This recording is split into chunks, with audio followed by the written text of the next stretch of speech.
Hello नमस्कार dear students. तो आज की इस वीडियो में हम सभी चर्चा करने जा रहे हैं बहुत ही सुंदर और अद्भुत कविता जो आपके क्लास 12th की है, और वो है now the leaves are falling fast, जिसको लिखा है वेस्टन यू ऑर्डिन ने, जिसको शॉर्ट में कहते हैं WH ऑर्डिन।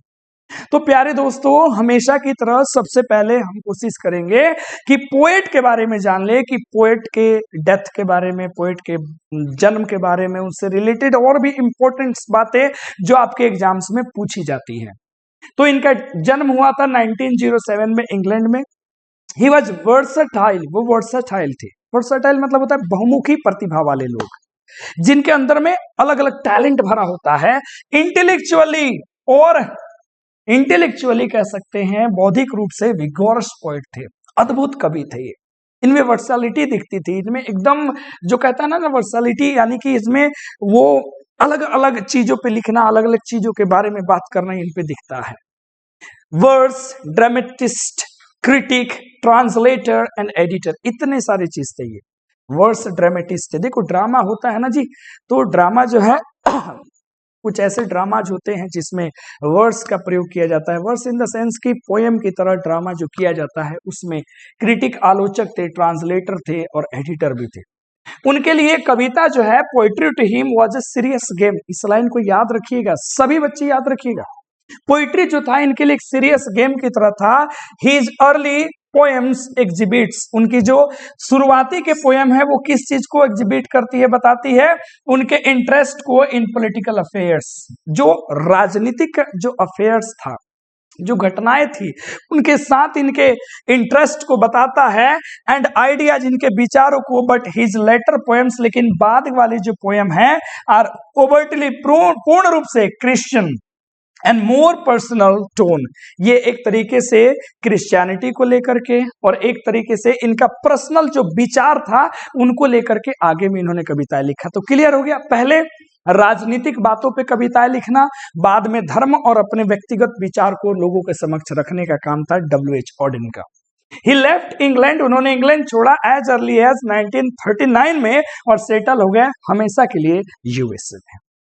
1939 के शुरू में इन्होंने छोड़ दिया, किसको छोड़ दिया भैया, तो इंग्लैंड को, और USA में सेटल हो गए उनके। और इसलिए जब वो USA में चले गए तो हम समझ सकते हैं कि उन्होंने कुछ ब्रिटिश इंग्लिश में भी कविता को लिखा होगा और कुछ उन्होंने अमेरिकन इंग्लिश में भी लिखा होगा। तो ब्रिटिश पेज की उनकी जितनी भी कविताएं थी वो थी orators, the dance of death, look A stranger, Spain and another time. ये सब उनके इंग्लिश पेज, यानी कि ब्रिटेन में जो ब्रिटिश इंग्लिश में था वो है।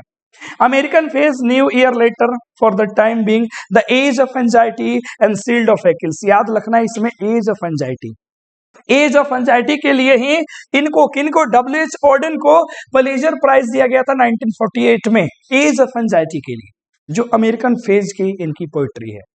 प्रेजेंट लिरिक, ये अपने आप में एक लिरिक है। क्या है बताओ जरा। Sweetest love I do not, वो क्या था, मेटाफिजिकल पोएट मतलब पोएम था, ठीक है, मेटाफिजिकल पोएम था। ये क्या है, तो ये एक लिरिक है। इनएक्ट्स दर्शाता है फ्रस्ट्रेशन को, चिंता को। इनहेरेंट, जो पाया जाता है ह्यूमन लाइफ, इंसान के जीवन में।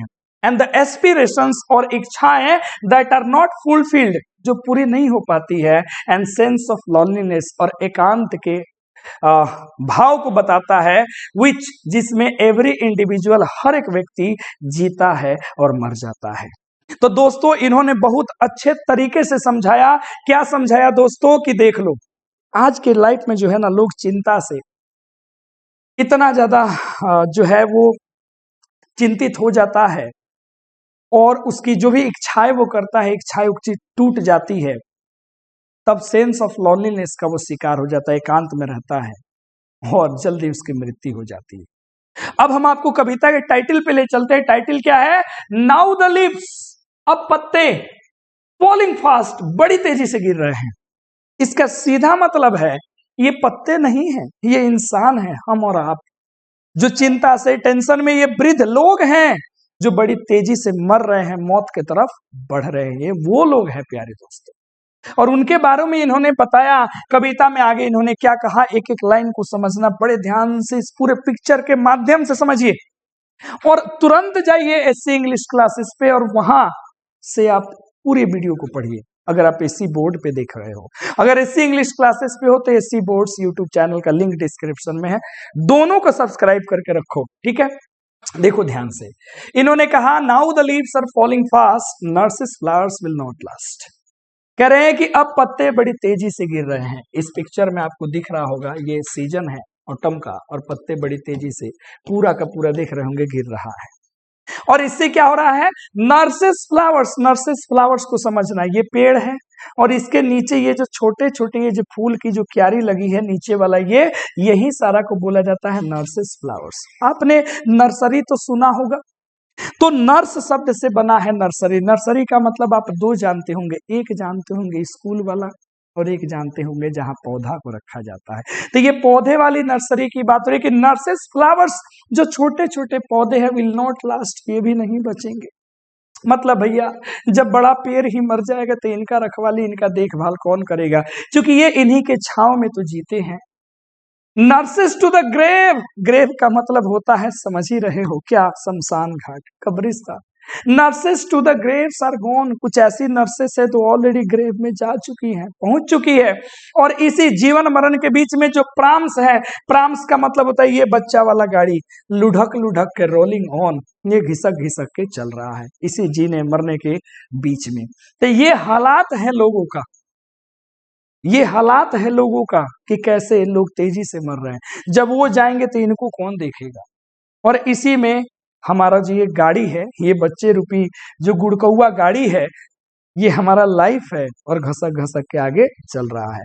आगे कहते हैं, देखना ध्यान से, इसमें वो बताएंगे कि जो एजिंग पर्सन होते हैं, जो ओल्ड लोग होते हैं, वो किस प्रकार से दुनिया से अलग हो जाते हैं। जो मृत्यु है वो कैसे हमें दूर कर देती है अपने दुनिया से। कह रहे हैं कि विस्परिंग नेबर्स, इस लाइन को याद रखना, इसका मतलब होता है विस्परिंग नेबर मतलब agents of death, agents of death या मैसेंजर्स ऑफ डेथ, मौत के सौदागर यानी कि यमराज। लेफ्ट एंड राइट, देखो यमराज हमारे दाएं और बाएं हैं, भटक रहे हैं सर कि कब बेटा तुम मौका दो और हम तुमको लेके उड़ चले। लिखा रहता है ट्रैक्टर पर लटकला तो गइला बेटा, यहाँ है एने ओने कोइला तो यमराज लेके उड़ जाएगा बेटा, हो इसलिए आराम से चिंता ना करो। कह रहे हैं कि ये सारे क्या कर रहे हैं, विस्परिंग नेबर्स प्लक अस, हमें तोड़ रहे हैं रियल डिलाइट, वास्तविक खुशी से, वास्तविक आनंद से। ये हमेशा लगा हुआ है यमराज क्या कि कब हमें अपने वास्तविक जीवन से उड़ा ले जाए। एंड एक्टिव हैंड्स, और जो हमारे हाथ पैर अभी काम कर रहे हैं, मस्ट फ्रीज, ये सब फ्रीज हो जाएंगे। देखो जब आदमी मर जाता है ना तो उसका हाथ पैर बिल्कुल सुन्न हो जाता है, फ्रीज हो जाता है, ऐसे ही जम जाता है, कोई काम का नहीं रहता है। और साथ ही साथ लोनली, ऐसे ऐसे अकेले हो जाओगे, सेपरेट नीज, अपने ही घुटनों पे, यानी कि जब हम मर जाएंगे तो हम समाज से, इस भीड़ से, इस दुनियादारी से अलग हो जाएंगे। तो ये बता रहे हैं सिम्टम ऑफ डेथ कि आदमी मरता है, उसके क्या क्या कारण है, मरने के बाद में शरीर कैसा हो जाता है, ये सब बता रहे हैं। आगे बता रहे हैं डेड इन 100 एट्स बैक, कह रहे हैं कि हमारे पीछे जो है ना सर, हमारे पीछे सैकड़ों लोग मरे पड़े हैं, डेड मरे पड़े हैं।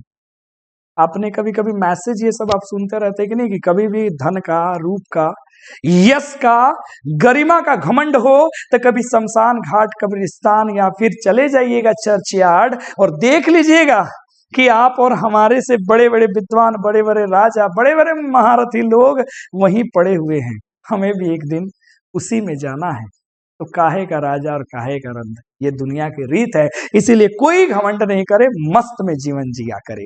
यही बता रहे कि डेट्स देर इन 100 सस्पेक्ट, हमारे पीछे सैकड़ों लोग मरे पड़े हैं।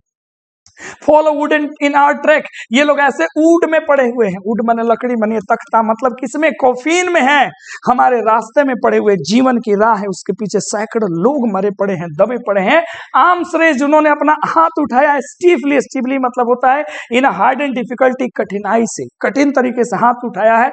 रिप्रूव, रिप्रूव मतलब होता है रिब्यूक, मतलब डांटना, फटकारना। और इसमें जो लाश है वो हमें डांट रहा है, फटकार रहा है। क्या डांट रहा है, फटकार रहा है कि भैया फॉल्स एटीट्यूड ऑफ लव, ये जिसको तुम समझ रहे हो कि ये हमारा प्रेम बड़ा सच्चा है प्यारे दोस्तों, ये देख रहे हो इधर फूल है तो इधर कांटे हैं, यही तो दुनिया की रीत है। फॉल्स एटीट्यूड ऑफ लव, ये मौत है, ये लाश है जो हमारे इतिहास में है, वो हमें बता रही हैं कि जिस तुम प्रेम को प्रेम समझ रहे हो, जिस जीवन को तुम प्रेम समझ रहे हो, ये सब कुछ नहीं है, सब झूठ की चीजें हैं, तुम्हें भी एक दिन इसी में आना है। तो ये यहाँ पे बहुत बड़ा मैसेज दे रहे हैं इंसान को और इंसानियत को। अब यहां देखिए क्या समझा रहे हैं, स्टार्विंग, स्टार्विंग मतलब होता है सफरिंग और डाइंग फ्रॉम हंगर, भूखे through the leafless would, starving मतलब भूखे भटक रहे हैं, कहा, लीफलेस बिना पत्ता के वुड यानी कि जंगल में। देखो ये पेड़ है, एक भी पत्ता नहीं है, हम सब भूखे हैं, जी रहे हैं वीरान जंगल में, यानी कि हम जीवन में जिस जीवन में जी रहे हैं अपना जीवन वीरान है, कुछ भी नहीं है। ट्रॉल्स, ट्रॉल्स देखो ये जो ट्रॉल्स हमने लिखा है, ट्रॉल्स कहा जाता है वीक्ड एंड अगली क्रिएचर इन स्कैंडिनेवियन मैथोलॉजी, मैथोलॉजी में जो दुष्ट राक्षस होते हैं उसको ट्रॉल्स कहते हैं। Run scolding for their food, हम भूखे हैं, हम भोजन की तलाश में वीरान दुनिया में भाग रहे हैं और हमारे पीछे ये ट्रॉल्स लोग भाग रहे हैं अपने भोजन के लिए। इतनी स्थिति भयावह है कि एक दूसरे के पीछे लोग लगे हुए हैं नोच के खाने के लिए, और कह रहे हैं एंड द नाइटिंगेल, और ये जो बुलबुल है बेचारी वो भी गूंगी हो गई, ये यूं ना गाएगी, ना गाएगी। एन एंजल, और भगवान विल नॉट कम, अब ऊपर वाले भी हमें और आपको बचाने वाले नहीं है, मृत्यु निश्चित है, मरना है मरना है मरना है। ये सिचुएशन हो गई है आज की। अंत में कहते हैं कोल्ड इम्पॉसिबल अहेड, कोल्ड माने ठंडा, इम्पॉसिबल मतलब समझ ही गए हो, अहेड माने आगे। देखो ये पर्वत है, यहाँ पे ये पर्वतराही है, ये यात्री है, ये जा रहा है रास्ते से और देख रहा है कि आहा कितनी सुंदर सुंदर पहाड़ियां है, वाओ हम यहाँ पहुंच जाएंगे, लेकिन नहीं, ये इतना ठंडा है, इतना आगे है, इम्पॉसिबल है यहाँ जाना। List the mountains lovely head, ये माउंटेन्स का लिस्ट है, ये श्रेणी है, कितना सुंदर सुंदर है, यही तो हमारी जीवन है और ये बुढ़ापा है, ठीक है, ये जीवन है, जवानी है, ये बुढ़ापा है। हम ऐसे ही पर्वतराही की तरह चल रहे हैं और इसको देख रहे हैं कि कितना सुंदर है, लेकिन हम पहुंच चुके हैं लास्ट डिस्ट्रेस में, अंतिम जीवन के क्षण में, मरेंगे ही मरेंगे। हम लोग क्या है, एक ट्रेवलर के समान है। वृद्ध लोग के बारे में कहा गया, कह रहे हैं कि हुज व्हाइट वाटरफॉल, शायद इसका जो वाटरफॉल है, ये जो व्हाइट वाटरफॉल है, शायद ये ब्लेस कर दे, शायद ये कुछ कर दे, ये बचा सकती है, लेकिन ये भी नहीं बचाएगी, क्योंकि हम लोग लास्ट डिस्ट्रेस, अंतिम एंड ऑफ लाइफ यानी कि डेथ के शरण में आ चुके हैं।